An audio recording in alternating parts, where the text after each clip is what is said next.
उसको ढूंढा जाता है, बुलाओ पिता से एक बार मिला दो, जाती है।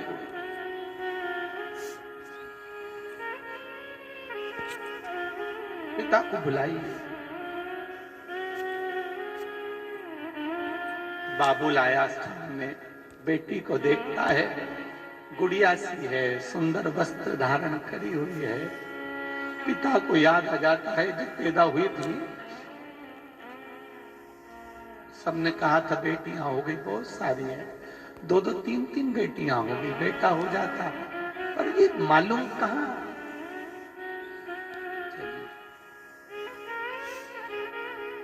जब चली गई घर सूना सा हो गया, सुना। अब तो दुकान से भी देरी से आता है। पत्नी ने पूछा क्यों, थोड़ा जल्दी नहीं आई? बाप क्या बोले? उसको याद आती है अपनी पुत्री की, अपनी बेटी। दौलत बेटियां बिगने ना दीजिए विश्वास को, पिता को कन्यादान का मौका जरूर दे। पिता को कन्यादान का मौका अवश्य। ये दौलत फिर दूसरा, थोड़ा पिता क्रोधी होता है, बेटियों पर गुस्सा भी करता है, पिता शब्द अपशब्द भी कह देता है बेटियों को, पर बेटियों को पापा से प्रेम होना चाहिए। पिता बहुत क्यों थक जाता है, चिड़चिड़ा हो जाता है, दुकान व्यापार व्यवसाय इतना टेंशन उसको होता है कि वो कुछ बोल देता है, फिर भी बेटियां चाहे पिता को गले लगा ले, बाबा चाहता हूं, स्नेह कर कर, भले वो गलत बोले, भले अपशब्द कहे, ताने दे, गालियां भी दे, तो भी बेटियों का फर्ज है उसको गले लगा। स्नेह।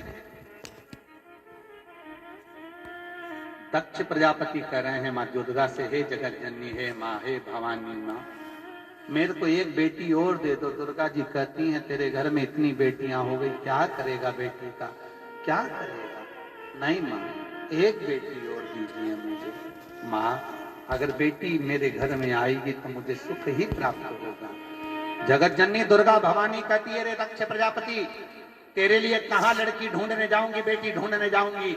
तेरे घर में इस प्रसूति के गर्भ से ये दुर्गा भवानी सती बनकर जन्मेगी, और माँ जगदम्बा दुर्गा भवानी उस माँ प्रसूति के गर्भ से सती बनकर जन्म, सती बन।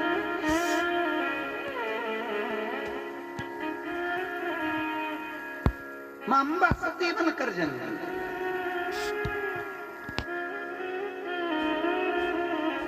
विवाह किया सती का शिव के साथ। समय आया, भोलेनाथ सती माता को लेकर कुंभज बाबा के आश्रम में गए।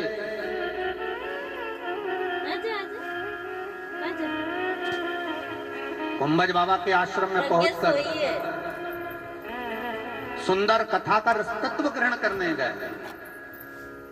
रसतत्व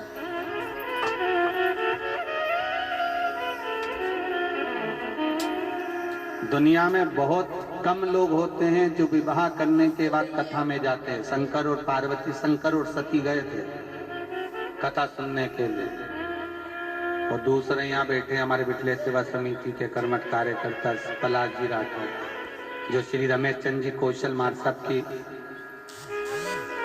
जो कथा यहाँ चल रही है ऑनलाइन, उसका प्रतिनिधि के रूप में बैठे। इनके भी शादी के भी 5 दिन ही हुए, 6-7 दिन हुए होंगे, 5-6 दिन। मंगल विवाह में शिव और सती कुंभज ऋषि के आश्रम में कथा सुनने के लिए गए थे, अगस्त ऋषि। नहीं तो आज के जमाने में तो एक ये ट्रेड हो गया, एक फैशन हो गया कि शादी हो तो घूमने जाओ।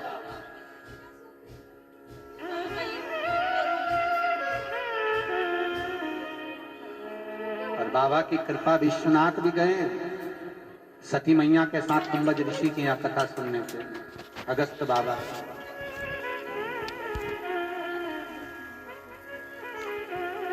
सती चलो कथा सुनेंगे, सती पहुंची कथा सुनने, पर सती का चित्त नहीं लगा।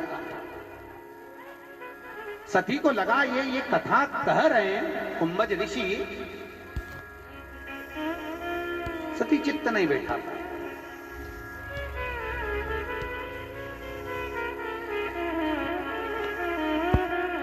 जब मन नहीं लगा कथा में सती, बीच मार्ग में से माता सती शिव जी के साथ में जब चली, राम जी का दर्शन हुआ है, बाबा भोलेनाथ प्रणाम करा। सती ने पूछा ये कौन है? भगवान कहते हैं कि जिसकी कथा सुनकर आ रहा है वही तो दर्शन दे रहा है। रामचरितमानस में तुलसीदास जी लिखते हैं कि हम जिनकी कथा सुनकर जाते हैं, चाहे राम कथा सुनो, कृष्ण कथा सुनो, शिव कथा सुनो, जिसकी कथा हम श्रवण कर कर जा रहे हैं, अगर विश्वास रखकर हमने कथा का रसतत्व ग्रहण किया है तो वो परमात्मा का दर्शन आपको 7 दिन के अंदर जरूर होगा, ये पक्का है। वो होगा, हम मिलेगा जरूर।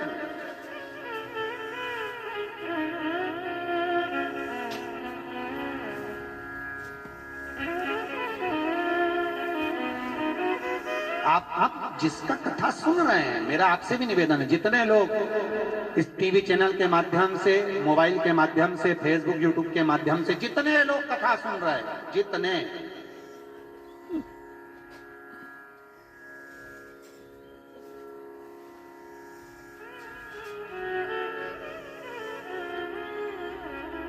जहां जहां बैठकर आप कथा का रसतत्व ग्रहण कर रहे हैं, मेरा निवेदन है, अगर आपने ध्यान से, दिल से, मन से इस शिव महापुराण की कथा को सुना है तो 7 दिन के अंदर बाबा का कुछ ना कुछ चमत्कार तो आपको देखने को मिलेगा ही, ये पक्का। अगर दिल से सुनी है तो देगा।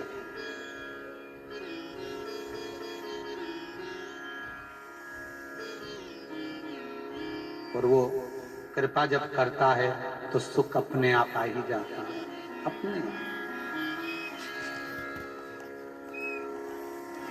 भगवान बस अंतर इतना सा रहता है कि मौसम जब खराब रहता है तो ट्रेन निश्चित समय से देरी से चलती है, ठीक है, यही बोलते हैं ना स्टेशन पे, प्लेटफॉर्म पे।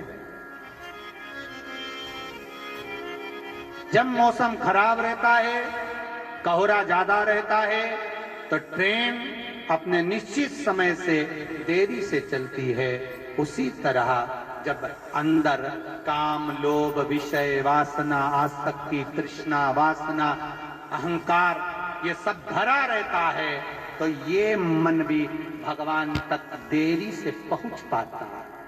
ट्रेन को समय पर आना है तो मौसम क्लीन होना चाहिए, क्लियर होना चाहिए। उसी तरह मन को शिव तक जाना है तो ये मन के सामने से ये धुंध हटा दीजिए, अहंकार की, काम की, लोभ की, विषय की, आसक्ति की, तृष्णा की, वासना, ये धुंध हट जाए।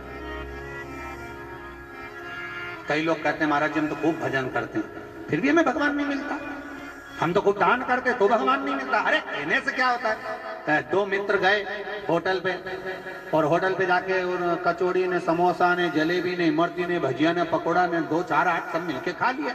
अब तुम देखना, तुम भी गए होगे कभी 2, 4 लोगों के साथ, मित्रों के साथ गए ना, होटल में खाया। एक व्यक्ति वो होता है जो खाते ही काउंटर पे जाता है और बिल दे देता है, और बाकी के लोग यही सोचते रहते हैं जो उठेगा वो दे।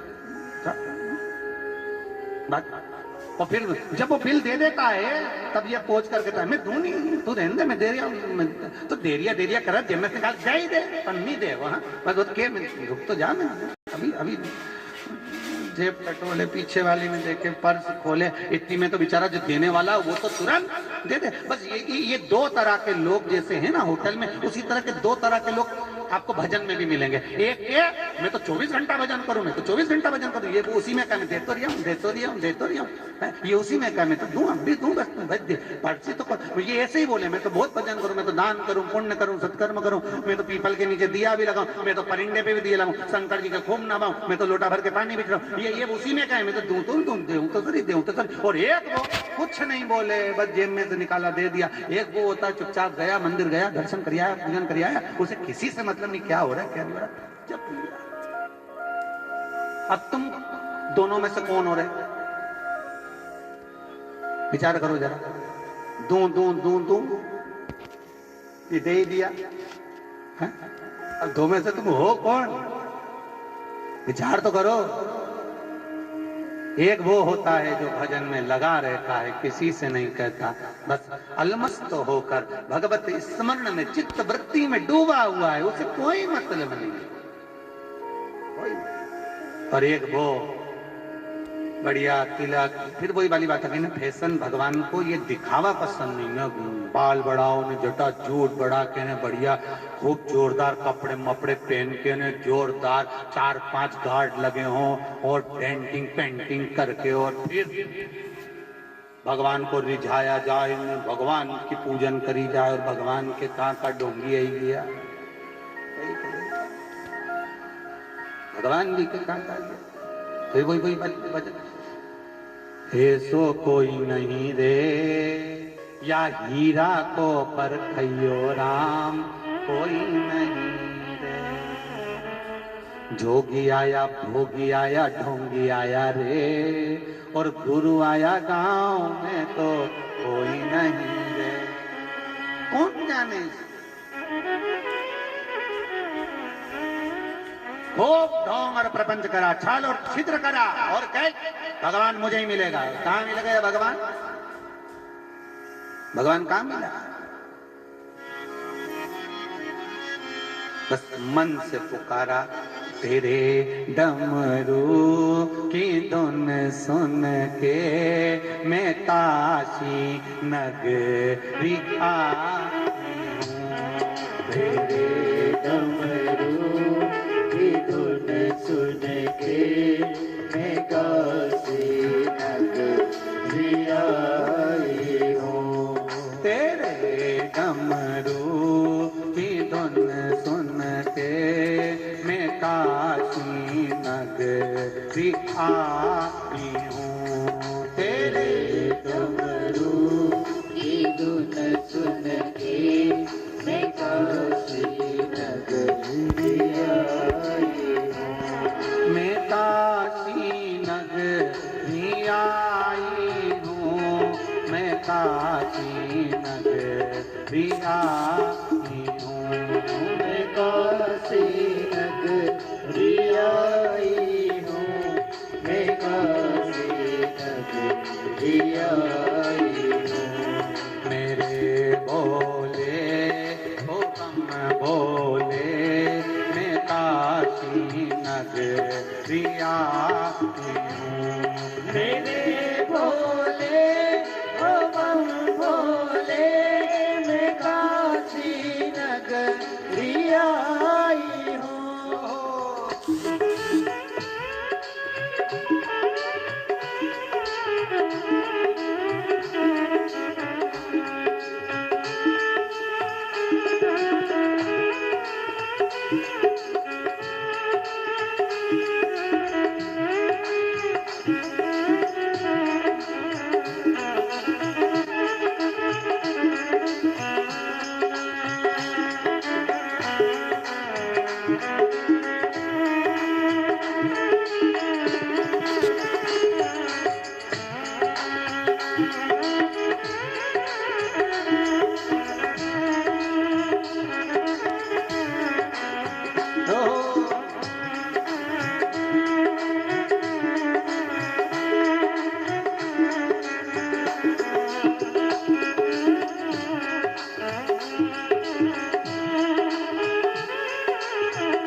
गंगा है, सुना है हमने बोले तेरी काशी में गंगा है,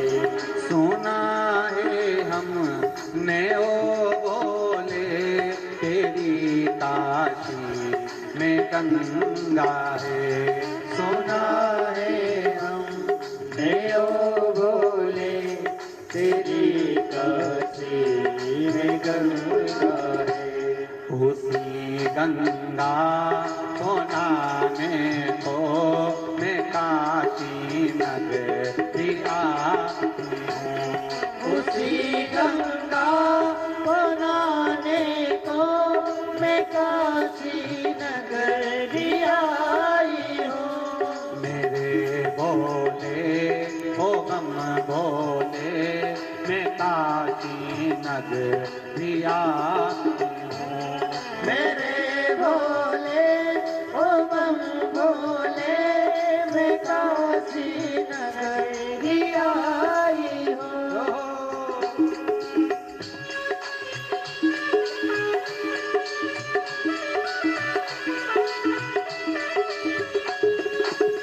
हर भोले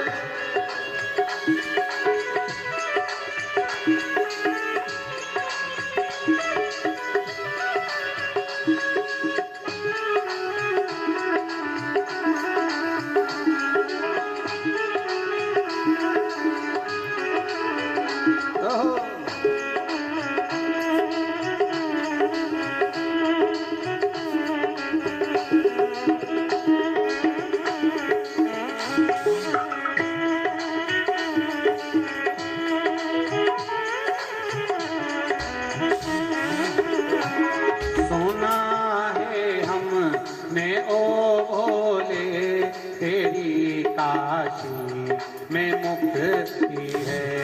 सुना है हमने ओ भोले, तेरी काशी में मुक्ति है। सुना है हमने ओ भोले, तेरी काशी में मुक्ति है। सुना है हमने ओ भोले, तेरी काशी में मुक्ति है। एडवर्टाइजमेंट चल रहा है। उसी मोक्ति को पाने को मैं काशी नगरी आती हूँ। उसी को पाने को मैं काशी नगरी आई हूँ। मेरे भोले ओ गम भोले, मैं काशी नगरी आती हूँ। मेरे भोले ओ बम भोले, मैं काशी योगा का पोस्टर उधर नगरी आई हूँ। मेरे भोले ओ बम भोले, मैं काशी नगरी आती हूँ। मेरे भोले ओ बम भोले, मैं काशी नगरी आई हूँ। मैं काशी नगरी आई हूँ। मैं काशी नगरी आई हूँ। मैं काशी नगरी आई हूँ। मैं काशी नगरी आई हूँ। हर हर महादेव। भगवान शिव की कथा कह रही है, शंकर का अनुमोदन कर रहा है, शिव महापुराण कह रही है।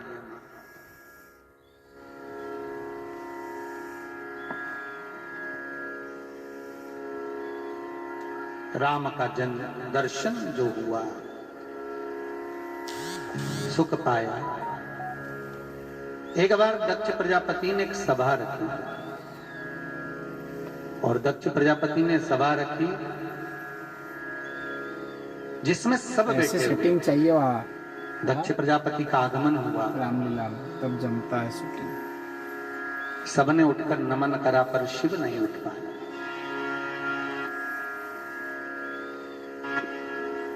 शंकर नहीं उठे।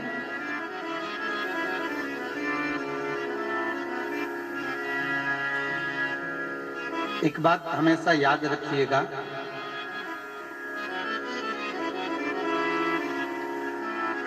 जिस देवी देवता की एक बार प्राण प्रतिष्ठा हो जाती है, जो देवी देवता एक बार विराजमान हो गए, प्रतिष्ठित हो गए और उसमें प्राण आ गए, तो आप मंदिर को बारंबार भले 10 गुना और बढ़ाते जाओ, पर जो देवता जहां पर विराजमान है उसका स्थान बार बार नहीं बदलना चाहिए। एक बार प्राण आ गए फिर उसके बाद में ना बदला। हाथ में लगा नहीं, मूर्ति को जगह बदल सकते हो स्थान में। महाराज एक बार यदि मूर्ति में जब प्राण आ जाते हैं तो फिर उसकी प्रतिष्ठा बार बार हटाना नहीं चाहिए, श्रेष्ठ नहीं है। उसी तरह घर में जो मंदिर होता है ना आपके, तो घर का जो मंदिर होता है उसमें अगर ठाकुर जी बैठे हैं, शंकर जी बैठे हैं, राम जी बैठे हैं, या जो जो देवता बैठे हुए हैं पुराने समय में जो बैठे हैं बैठे रहने दो, पर निवेदन है और नए नए लाकर बिठाने की जरूरत नहीं है। जितने घर में और नए लिया और नए लिया और जोड़ लो, फिर वो सेवा बढ़ती चली जाती है। और इतनी सारी सेवा हो गई, इतनी सारी सेवा हो गई, तुम तो कर लोगे, तुम्हारे पति भी कर लेंगे, आप भी कर लोगे, पर जो नई नई बहुएं आती हैं फिर उनसे इतनी सेवा बनती है क्या? नहीं बनती, फिर हो नहीं। इस शरीर से, इसलिए शायद तुलसीदास जी लिखते हैं कलयुग केवल नाम आधार और सुमर सुमर नर उतरहि पारा। तुलसीदास जी लिखते हैं कि कलयुग में केवल नाम की आधारशिला को रखिए, जितना बन सकता है भजन करो, कथा सुनो, स्मरण करो, ये करते रहो। और भगवान ने इतना अच्छा मौका दिया है कौशल परिवार को, आप सभी को, तो रमेश चंद जी कौशल मार साहब को, देवास वालों को धन्यवाद देना चाहिए कि उनके माध्यम से अपने को शिव महापुराण की कथा सुनने को मिल रही है। ये बाबा की कृपा है, साधुवाद।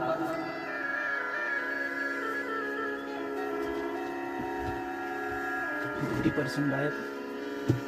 बहुत सारा, रामेश्वर जी गए तो वहां से लिया, जगन्नाथ जी गए तो वहां से लिया, बद्रीनाथ जी गए तो वहां से लिया, द्वारका जी गए वहां से लिया, कहीं गए वहां से लिया। इतने सारे देवी देवता घर के मंदिर में, इतने सारे, फिर मालूम पड़े उनकी सेवा सही तरह से ना हो तो मन तो दुखता है ना। कोई अतिथि को तुम्हारे घर में आया और उसका सम्मान नहीं करो तो फिर मन दुखेगा ना। इसलिए एक काम करो कि भगवान का दर्शन तो खूब दिल से करो। बद्रीनाथ गए हो तो दर्शन दिल से करो, द्वारका जी गए हो तो दर्शन दिल से करो, रामेश्वर गए हो दर्शन दिल से करो, जगन्नाथ गए हो दर्शन दिल से करो। और भगवान से कह दो, भगवान तुम्हारा फोटो लेकर नहीं जाऊंगी, तुम्हें लेके जाऊंगा। दिल में बसा के क्या करे फोटो लेके? अगर लाना ही है तो भगवान का जिनका दर्शन किया है, हमने जिनका दीदार करा, दर्शन करा, उनको अपने हृदय में बिठाकर अपने घर तक लेकर। बहुत सारे फोटो ही फोटो, फोटो ही फोटो, फोटो ही फोटो, ढेर सारे। अब मन में आता है इनको तिलक नहीं लगाऊंगी, ये रूठ गए तो। बहुत सारे ऐसे लोग हैं जो पूजन करते समय ऐसा मन में आ जाता है, अगर मान लो देवी जी को नहीं लगाया, काली जी को नहीं लगाया, ठाकुर जी को नहीं लगाया, पितर देवता को नहीं लगाया, चरण चौकी को नहीं लगाया, संत को नहीं लगाया, घंटी को नहीं लगाया, तो बेचारी वो अम्मा सुबह से बैठी तिलक ही तिलक लगा के आधी तो हार गई। लगाया जाए और उठ के खड़ी हुई, फिर में याद आया वो अलमारी पे फोटो चिपका, उसको लगाई नहीं, फिर उठी, फिर अलमारी पे जो फोटो चिपका था उसको भी लगाया। फिर मालूम पड़े उठ के जा रही थी रसोई घर में तो हाल में भी एक फोटो था, इनको तो लगाया ही नहीं, अब वो भी रहेगा। सही है।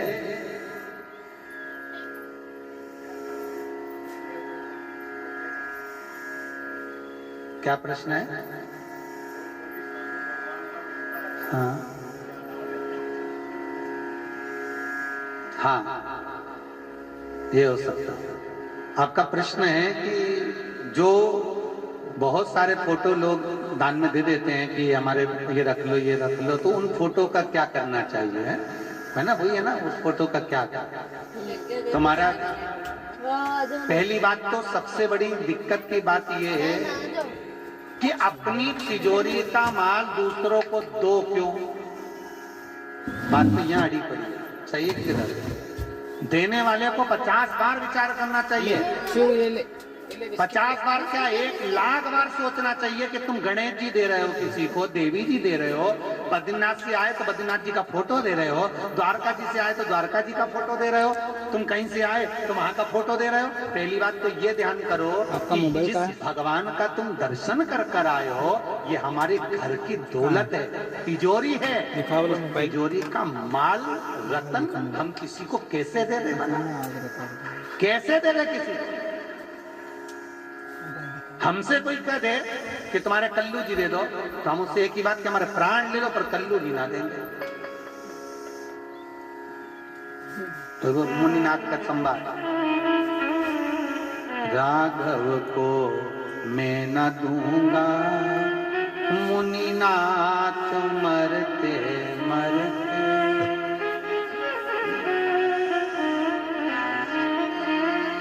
राघव को मैं न दूंगा। विश्वामित्र जी सामने खड़े हैं, मांग रहे राम दो, लक्ष्मण दो, दशरथ जी मना, कैसे दे दे भाई? सबसे पहला प्रश्न तो ये उठता है कि हमें हमारे हिंदू धर्म के देवता जो हम जिनकी पूजन कर रहे हैं, जिनका भजन कर रहे हैं, कीर्तन कर रहे हैं, स्मरण कर रहे हैं, उनका फोटो कहीं मत दो, कहीं मत दो। और दूसरा, यदि आपको किसी ने दे दिया है और किसी को जरूरत है उसके घर में लगाने के लिए, तो दे दो, नहीं तो उनको एक लाल वस्त्र में रखकर अपने घर में संभाल के रखो, जब जरूरत पड़े तब किसी को खुद मांगे तो दो। और फोटो अगर खंडित हो गया है, मान लो चित्रपट खंडित हो गया, कोई मूर्ति का चित्रपट खंडित हो गया, तो उसका फिर विसर्जन करो।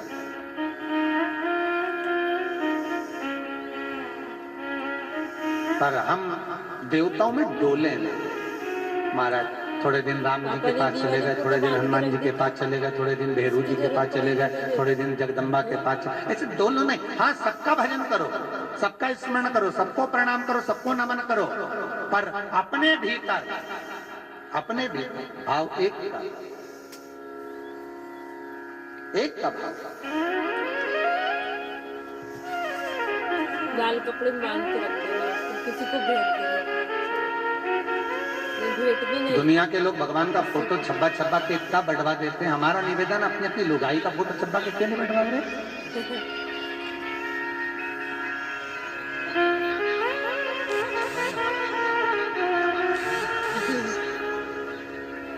सही।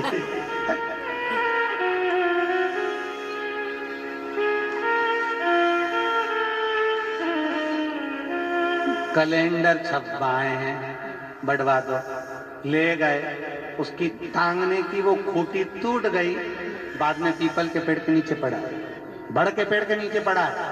गणेश जी छपवाए पत्रिका में, रोडों पर पड़े हैं, शादी खत्म, पत्रिका वो पड़ी। कई लोग तो झाड़ू से कचरा भर रहा है पत्रिका में, झाड़ के, उसमें गणेश जी बने। तो एक काम करो, जिसकी शादी हो रही वो धनी और लुगाई दोनों की पत्रिका में फोटो चिपका और मुंह पे कचरा उठा, तब मालूम पड़े। ऐसे भी करते हैं आजकल लोग। ये हल्के में मत ले रे, भगवान को फिर निवेदन है। और भोलेनाथ जी के तो बिल्कुल मत लेना, बिल्कुल। शंकर जितना भोला उतना आग का गोला, इसलिए निवेदन है, शंकर को तो हल्के में मत लेना। और शंकर के जितने भगत हैं उनको भी हल्के में मत लो। एक आध बार भगवान ने भेज दिया ना नंदी श्रृंगी भृंगी को, तो 14 दिन नहीं सो पाएगी, एक ही आंख वाला दिखेगा, सुनते से लाइट चली गई, देखे इतना ही बहुत।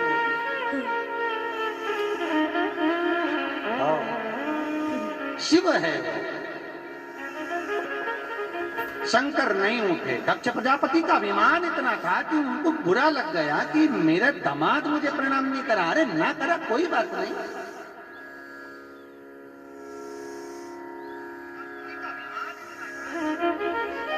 अरे लोगों के मन में ये भ्रांति बहुत बड़ी है, खुद का लड़का खुद को प्रणाम नहीं कर रहा, और काका ताऊ को ये लगता है कि हम किसी के यहाँ जाए तो उनके लड़के हमें प्रणाम करें। तो पहले ये बताओ, तुम्हारी औलाद ने तुम्हें करा? जब तुम्हारी औलाद तुम्हें प्रणाम नहीं कर रही, तुम्हारे मुंह से शब्द नहीं निकला तो उनके घर गए और उनके बच्चों ने प्रणाम नहीं करा तो तुरंत कह दिया बताओ हम तुम गए हमारा तो सम्मान नहीं करा। क्या सम्मान नहीं करा? बेचारी ने चाय पिलाई, रबड़ी खिलाई है और केरी पूड़ी बना दूं, सब्जी बना दूं, भजिया बना दूं, पकौड़ा बना दूं और बोलो जो बना दूं और उनके बच्चों ने प्रणाम